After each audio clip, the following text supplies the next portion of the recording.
नमस्कार दोस्तों, मैं सुनीता राजेश्वर, अध्यक्ष परिणय। क्या आपको पता है हरियाणा कब बना? 1 नवंबर 1966 को। और सबसे पहले मुख्यमंत्री भगवत दयाल शर्मा।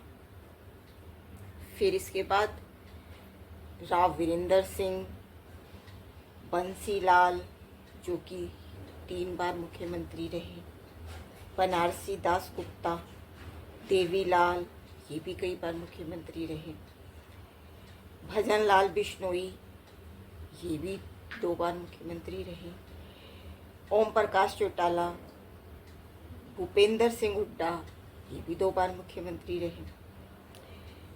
फिर हुकम सिंह फोगाट, मनोहर लाल खट्टर, नायक सिंह, ये सारे अब तक हरियाणा के मुख्यमंत्री रहे। लेकिन इसमें देश की आधी आबादी महिलाओं का प्रतिनिधित्व कहीं नजर नहीं आता और दलित भी कहीं नहीं है।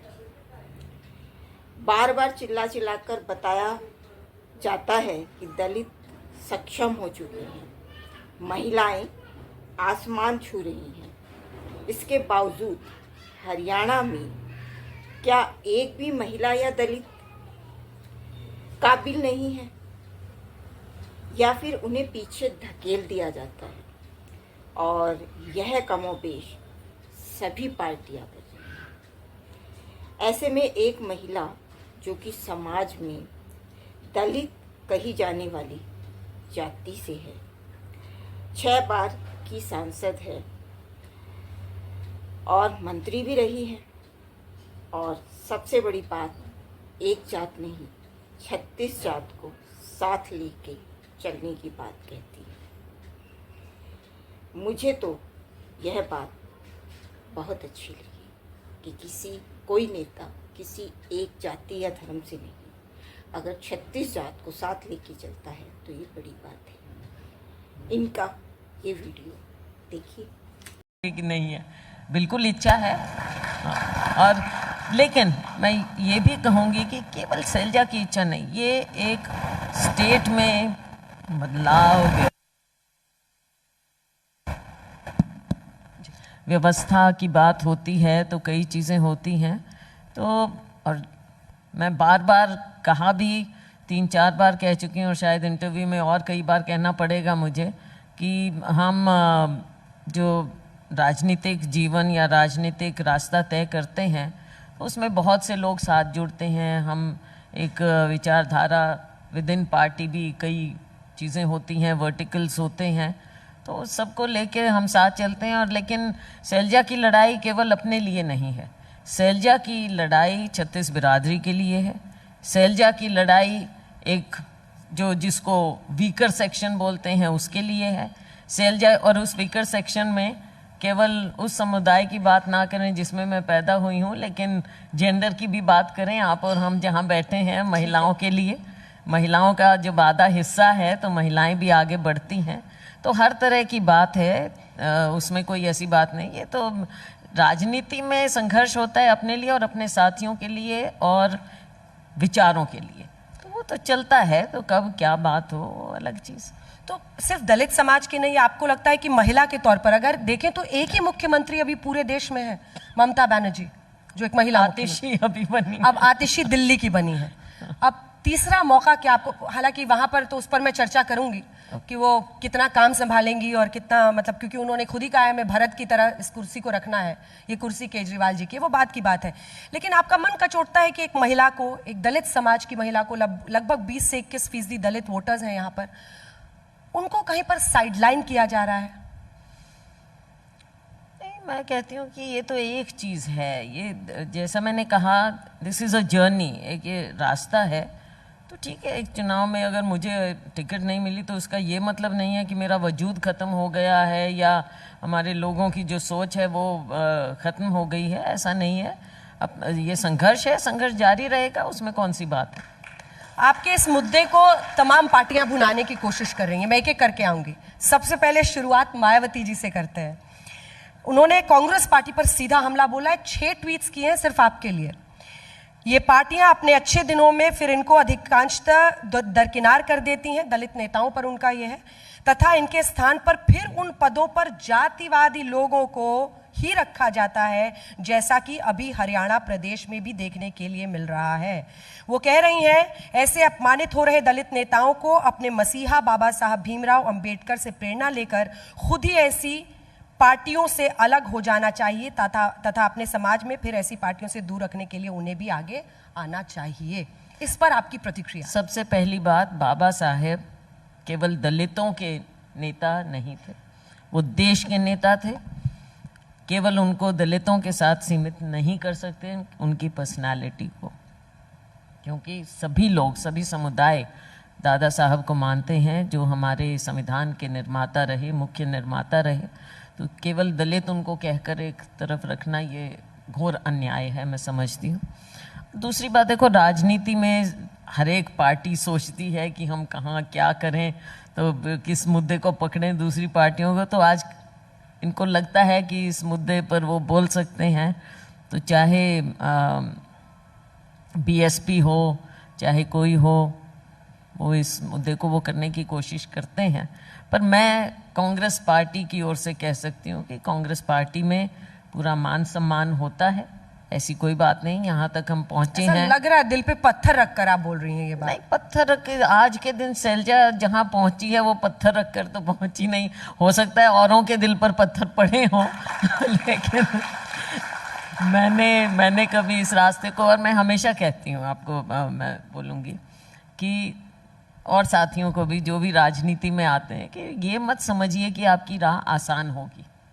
राजनीति संघर्ष है, कोई ये 9 to 5 जॉब नहीं है। वरना सिक्योर जॉब चाहिए तो 9 to 5 जॉब करो। ये तो संघर्ष है और इसमें आगे चलते रहना पड़ता है और अपना रास्ता बनाना होता है। मुझे गर्व इस बात का है, आपका भी धन्यवाद करती हूँ कि आपने पहचान की मेरी, कि आज हमारी पहचान बनी है, यहाँ तक पहुँचे हैं। तो ये भी कोई अपने आप में कोई छोटी बात नहीं, बल्कि हम तो आभार आपका देते हैं कुमारी शैलजा जी की ऐसी विवादों के बीच में ज्यादातर लोग अपने घर में रहते हैं, पर आपने कहा कि हमने कमिट किया है तो हम जरूर आएंगे पंचायत में। अब बीजेपी वाले इसको असल लपक रहे हैं, वो कह रहे हैं दलित नेता का अपमान हुआ है जिन्होंने लगभग 3 दशक से ज्यादा पॉलिटिक्स को अपना कांग्रेस पार्टी को दिया। मनोहर लाल जी आपको खुला ऑफर दे रहे हैं। ऐसा है, भाजपा मैं समझती हूँ इनके काफ़ी नेताओं से जो आज टिप्पणी कर रहे हैं, उनसे ज़्यादा लंबा राजनीतिक जीवन मेरा रहा है। तो मुझे नसीहत ना दें, मैं अपना रास्ता और मेरी पार्टी मेरा रास्ता खुद तय करना जानते हैं और हम करेंगे, मजबूती से चलेंगे, आगे बढ़ेंगे। और भाजपा है या कोई है, वो मैं जानती हूँ किस तरह की टिप्पणी की जा रही है और भ्रम फैलाए जा रहे हैं कि शैलजा इस पार्टी में जा सकती है, वो तो उसमें खबर जा है। ऐसे ही राजनीतिक की जरूरत है। क्यों? क्योंकि हम जात पात मिटाकर सामाजिक समरसता ही तो कायम करना चाहते हैं। इसके लिए जरूरी है कि ऐसे नेताओं को सपोर्ट और सहयोग। आपके आज के आयाराम गयाराम के राजनीतिक माहौल में अगर कोई नेता किसी एक पार्टी विशेष के प्रति भी प्रतिबद्ध है, तब यह भी एक बहुत बड़ा गुण है। शायद यही वजह है कि पार्टी अध्यक्ष मल्लिकार्जुन खड़गे का यूं अपनी पार्टी सिपाही शैलजा का जन्मदिन पर यूं बधाई देना, ये फोटो बहुत कुछ कहता है। आज के सफर समय में किसी एक जात धर्म के नेता के तमगे से बाहर निकलकर 36 जात को साथ लेकर चलने वाले ऐसे ही नेताओं की राजनीति में जरूरत है, ताकि राष्ट्रीय या राज्य स्तर पर नई राजनीति को हम आगे बढ़ा पाए। ये दोनों फोटो आज के हैं। असंख्य की रैली के, जहां राहुल गांधी और शैलजा एक ही मंच पर नजर आई, बहुत सारे अटकलों को विराम देते हुए। जरा देखिए और बताएं कि क्या राजनीति यही होती है, या किसी एक जात या धर्म की राजनीति ही राजनीति है। मैं सुनीता राजेश्वर, अध्यक्ष परिणी, जो कि जाति तोड़ो भारत जोड़ो की बात करती है, सामाजिक समरसता के लिए प्रयासरत है हमारी संस्था परिणी, और इसीलिए ऐसे लोगों को सपोर्ट और सहयोग करना हमारा भी फर्ज बनता है।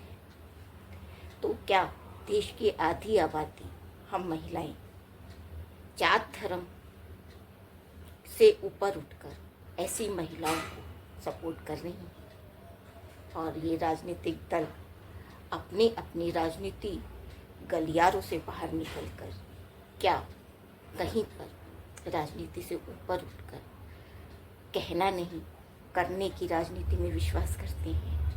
ऐसे लोगों को अगर आप सपोर्ट और सहयोग करते हैं, तभी सामाजिक समरसता कायम हो पाएगी।